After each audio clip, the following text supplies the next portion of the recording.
कर रहे थे। हाँ, ये मेरी खुशकिस्मती है कि ऊपर वाले ने जनता के दिल में इतनी मोहब्बत डाली है कि इतनी मूसलाधार बारिश हो रही थी, उसके बावजूद भी हज़ारों की तादाद में लोग भीग कर खड़ी हुई थी वहाँ पर। तो हम तो कोशिश कर रहे हैं कि यूपी के जनता के दरमियान में रहें और उनका दिल जीतें, हमारा पैगाम उनको पहुँचाएं। और हमारी कोशिश ये है कि ज़्यादा से ज़्यादा तादाद में हमारे पार्टी के कैंडिडेट्स जीतें। तो उसी सिलसिले हम लोग तमाम पार्टी के ज़िम्मेदार मेहनत कर रहे हैं कलेक्टिवली। बताया जाता है कि ओवैसी साहब प्रचार करते हैं जहां पर उनकी सीटें निकल कर आती हैं, जीत होती है।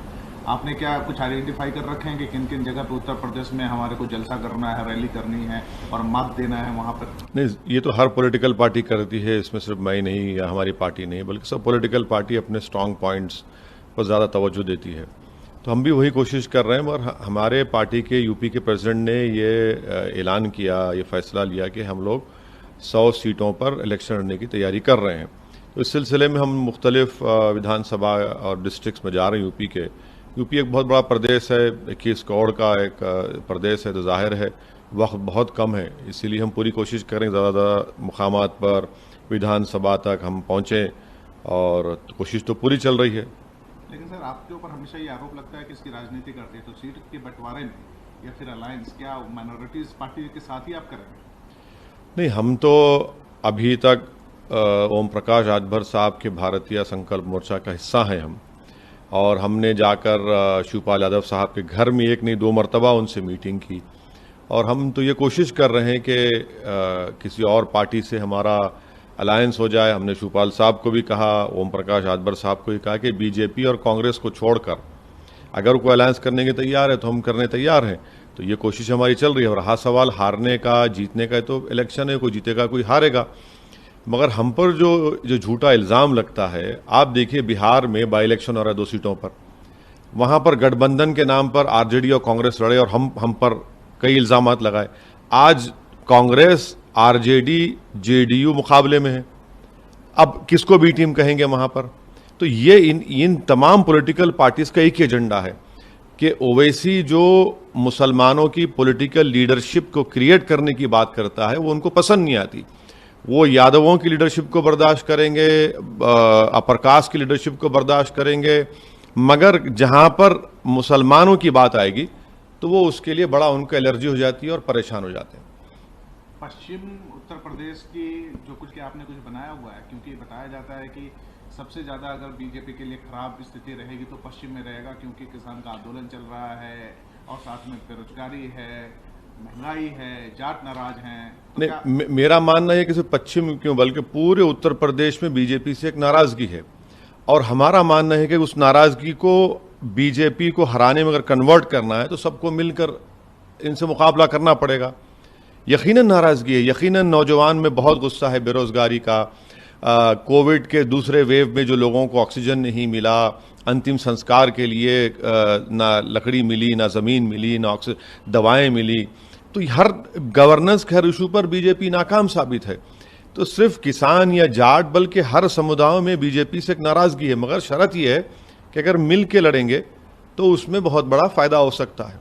आज अखिलेश यादव ने एक बड़ी प्रेस कॉन्फ्रेंस साफ तौर पे कहा कि जनता इंतजार कर रही है कि बीजेपी के खिलाफ वोट करके उसके खिलाफ विपक्ष वाले को सरकार बनाए। देखिए हम आपको इसमें आरोप आप पे ये लगा कि क्या आपको लगता है कि बीजेपी का स्टैंड मजबूत हो इसलिए आप माइनॉरिटीज को वोट अपनी तरफ खींचने की कोशिश कर रहे हैं, जो कि एक सबसे बड़ा सपा का धड़ा है? नहीं, हम पहले ही ये कह चुके हैं कि MY कॉम्बिनेशन से आप बीजेपी को नहीं हरा पाएंगे। आपको A to Z कॉम्बिनेशन तैयार करना पड़ेगा, तभी जाकर आप बीजेपी को टफ फाइट दे सकते हैं और तभी जाकर हम योगी को दोबारा उत्तर प्रदेश का मुख्यमंत्री बनने से रोक सकते हैं। अब ये इन लोगों पर है। मगर अगर ये समझेंगे कि 19% मुसलमान सिर्फ इनको वोट डालता रहेगा और वो हमारे वोटों पर, मुस्लिम वोटों पर राजनीति करेंगे, तो ऐसा नहीं हो सकेगा। हालात बदल चुके हैं। और दूसरी अहम बात यह है कि पार्लियामेंट के चुनाव में सपा और बसपा मिलकर लड़े, उसके बावजूद भी आप बीजेपी को नहीं हरा पाए, सिर्फ 15 सीट पार्लियामेंट से जीत पाए, जबकि 75% मुसलमानों ने आपको वोट दिया।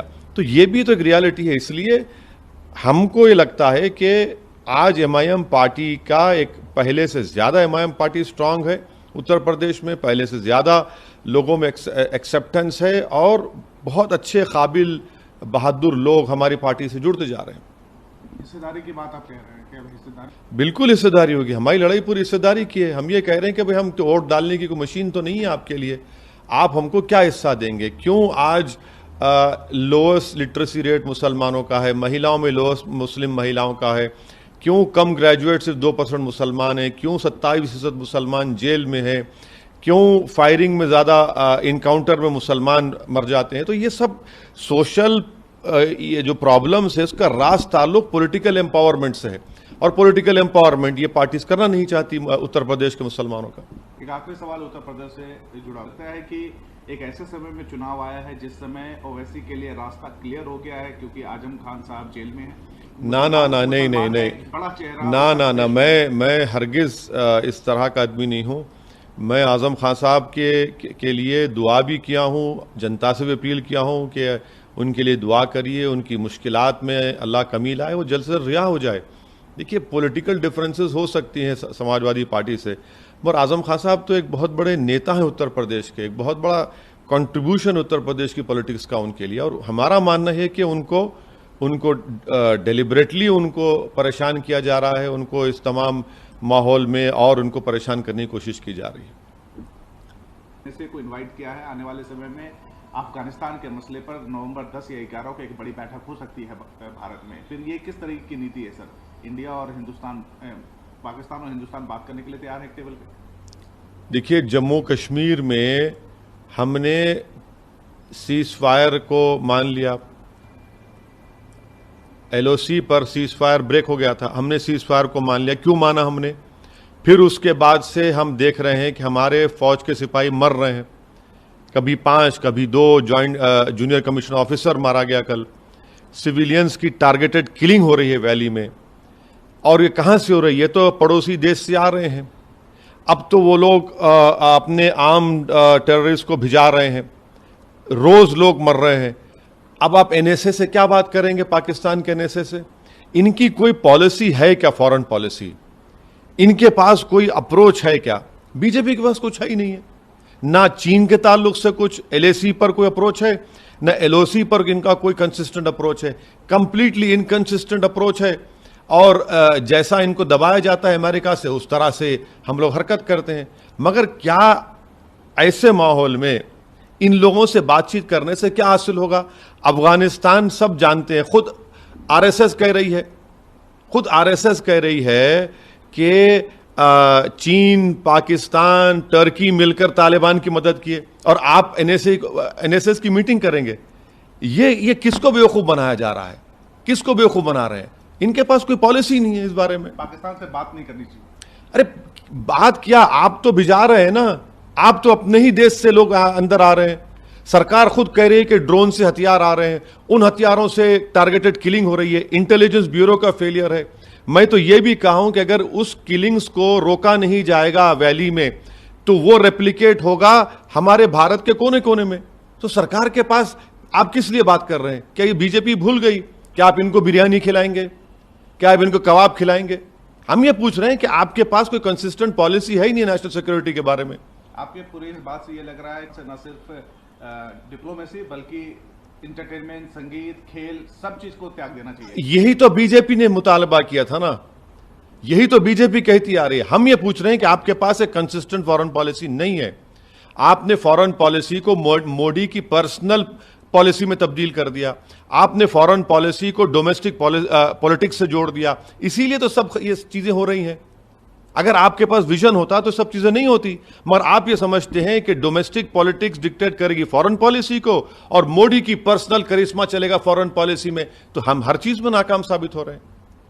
मेरा जुड़ा हुआ सवाल आपसे मैं क्लियर इसलिए पूछ रहा हूं कि ये ऐसे समय वक्त भारत पाकिस्तान को इनवाइट कर रहा है, अफगानिस्तान में सरकार बन रही है, हक्कानी नेटवर्क उस सरकार के हिस्सेदारी कर रहे हैं, 24 तारीख को क्रिकेट खेला जा रहा है, तो ये मल्टीपल ये सवाल तो बीजेपी सरकार को देना पड़ेगा ना। जब हमारे फौज के सिपाहियों की हत्या हो रही है, वैली में टारगेटेड किलिंग्स हो रही है, बिहार के गरीबों को गोली मारा जा रहा है, तो